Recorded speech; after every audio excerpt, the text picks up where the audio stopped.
पुष्पी पादपों की आकार की। पुष्पी पादपों की आकार की में पहला पॉइंट है मूल। मूल से 13 सवाल पूछे गए हैं PY यूनिट में। अधिकांश द्विबीजपत्री पादपों में मूलांकुर के लंबे होने से प्राथमिक मूल बनती हैं।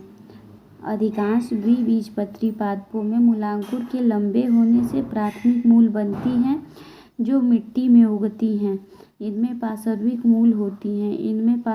मूल होती हैं जिन्हें द्वितीयक तथा तृतीयक मूल कहते हैं। प्राथमिक मूल तथा इनकी शाखाएं प्राथमिक मूल की शाखा मिलकर मूसला मूलतंत्र बनाती हैं। इसका उदाहरण है सरसों। प्राथमिक मूल तथा इसकी शाखाएं मिलकर मूसला मूलतंत्र बनाती हैं। इसका उदाहरण है सरसों।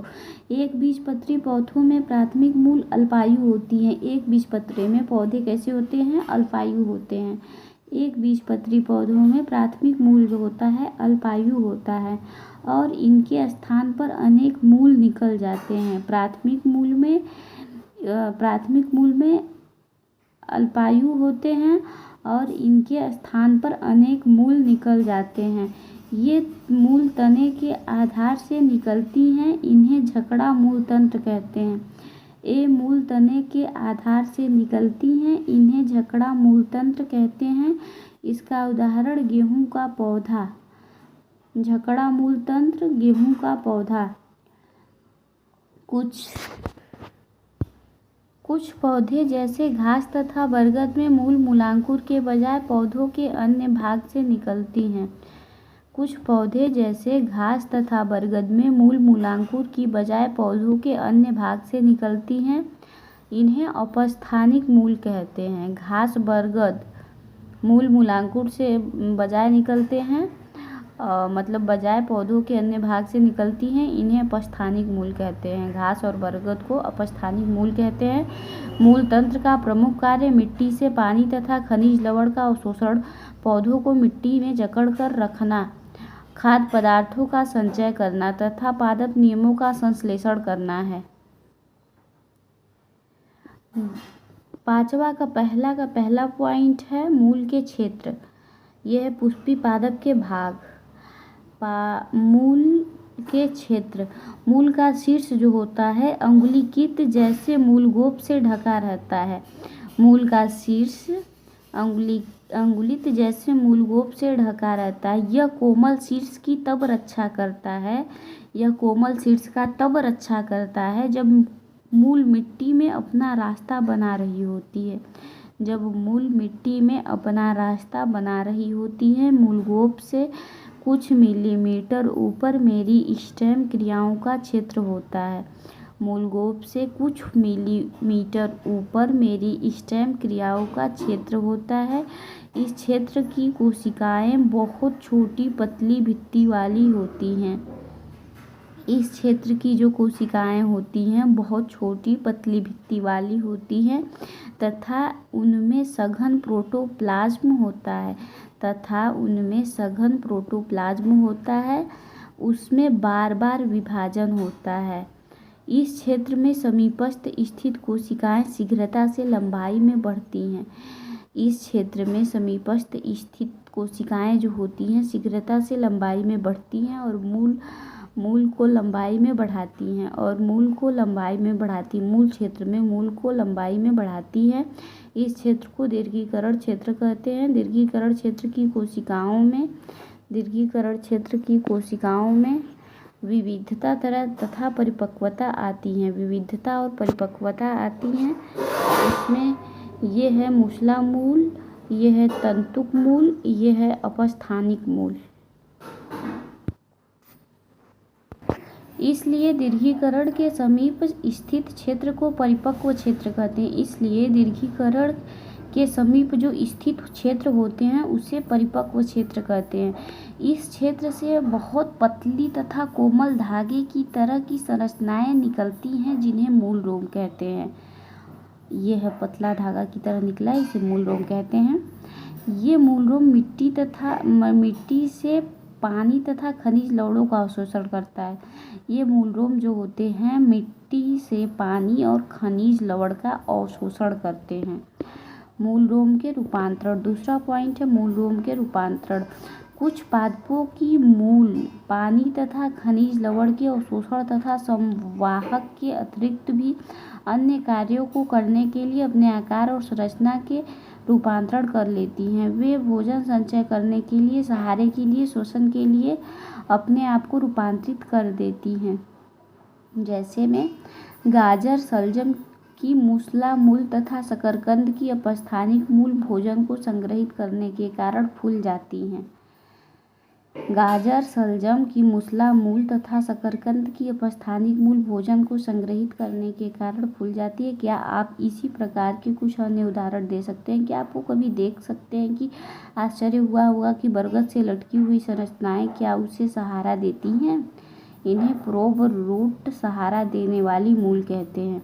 जो बरगद की लटकी हुई संरचनाएं होती हैं वो सहारा देती हैं, इसे ही प्रोब रूट सहारा देने वाली मूल कहते हैं। इसी प्रकार मक्का और गन्ना के तने में सहारा देने वाली मूल तने की निचली गांठों में निकलती हैं, इन्हें अवस्तंभ मूल कहते हैं। मक्का और तने में जो तने के सहारे से देने वाली मूल तने की निचली गांठ निकलती हैं उन्हें अवस्तंभ मूल कहते हैं। कुछ पौधों में जैसे राइजोपस जो अनुरूप क्षेत्रों में उगते हैं, पौधे में जैसे राइजोपस जो अनूप क्षेत्रों में उगते हैं में बहुत सी मूल भूमि में ऊपर वायु में निकलती हैं। ऐसे मूल को श्वसन मूल कहते हैं। ये श्वसन के लिए ऑक्सीजन प्राप्त करने में सहायक होती हैं। ये है मूल शीर्ष के क्षेत्र। तना। ऐसे कौन से विलक्षण हैं जो तने तथा मूल के विभेद स्थापित करते हैं? तना अक्ष का ऊपरी भाग है। तना जो है अक्ष का ऊपरी भाग है जिस पर शाखाएं, पत्तियां, फूल तथा फल होते हैं। यह अंकुरित बीज के भ्रूण के प्रांकुर से विकसित होते हैं। ये अंकुरित बीज भ्रूण के प्रांकुर से विकसित होते हैं। तने पर गांठ तथा पोरियां होती हैं। जो तना होता है उस पर गांठ और पोरियां होती हैं। तने के क्षेत्र को जहाँ पर पत्तियां निकलती हैं गांठ कहते हैं। ये गांठें अंतस्थ अथवा कक्षीय हो सकती हैं। जब तना शैशव अवस्था में होता है तब वह प्रायः हरा होता है और बाद में यह काष्ठीय तथा गहरा भूरा हो जाता है। यह है बरगद के वृक्ष जो सहारे देने के लिए मूल रूपांतरण कर रहे हैं, ये सहारा दे रहा है। इसमें देखिए ये है एस्पेरेगस, शलजम, गाजर, शकरकंद और ये है श्वसन के लिए मूल का रूपांतरण। तने का प्रमुख कार्य शाखाओं को फैलाना, पत्ती, फूल तथा फल को संभाले रखना है। यह पानी, खनिज, लवण तथा प्रकाश संश्लेषी पदार्थों का संवहन करता है। कुछ तने भोजन संग्रह करने, सहारा तथा सुरक्षा देने और कायिक प्रवर्धन करने में भी कार्य संपन्न करते हैं। पांचवा दूसरा का पहला पॉइंट है तने का रूपांतरण। तने का रूपांतरण देख लेते हैं। तने सदैव आशा के अनुसार प्रारूपी नहीं होते हैं। वे विभिन्न कार्यों को संपन्न करने के लिए अपने आप को रूपांतरित कर लेते हैं। आलू, अदरक, हल्दी, जमीकंद, अरबी भूमिगत तने भोजन संचय के लिए रूपांतरित हो जाते हैं। वृद्धि के लिए प्रतिकूल परिस्थितियों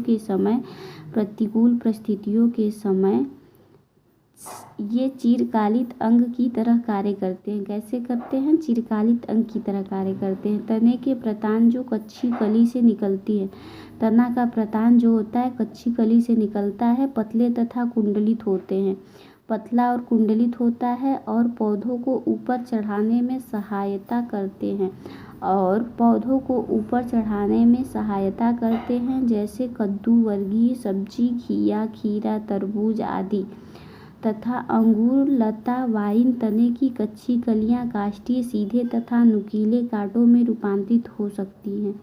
अंगूर, लता, वाइन तने की कच्ची कलियां काष्ठीय, सीधे तथा नुकीले कांटों में रूपांतरित हो सकती हैं। कांटे बहुत से पौधों में होते हैं।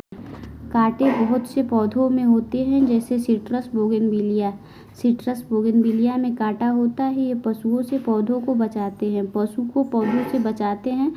शुष्क क्षेत्रों के पौधे चपटे तने, ओपनसिया, कैक्टस तथा गुद्दादार सिलेंडराकार यूफॉर्बिया संरचनाओं से रूपांतरित हो जाते हैं। तनों में क्लोरोफिल होता है और प्रकाश संश्लेषण करते हैं। कुछ पौधों को भूमिगत तने जैसे घास तथा स्ट्रॉबेरी आदि नई कर्म स्थिति नीश में फैल जाते हैं, और जब पुराने पौधे मर जाते हैं तब नए पौधे बनते हैं। पुदीना तथा चमेली जैसे पौधे के प्रमुख अक्ष के आधार से एक पार्श्व शाखा निकलती है। और कुछ समय तक वायवीय वृद्धि करने के बाद मुड़कर जमीन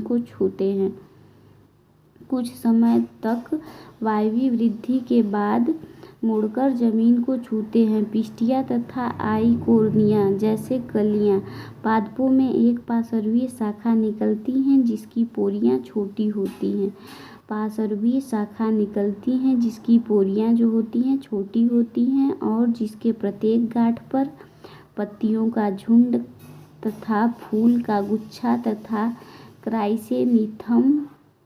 क्राइसेंथेमम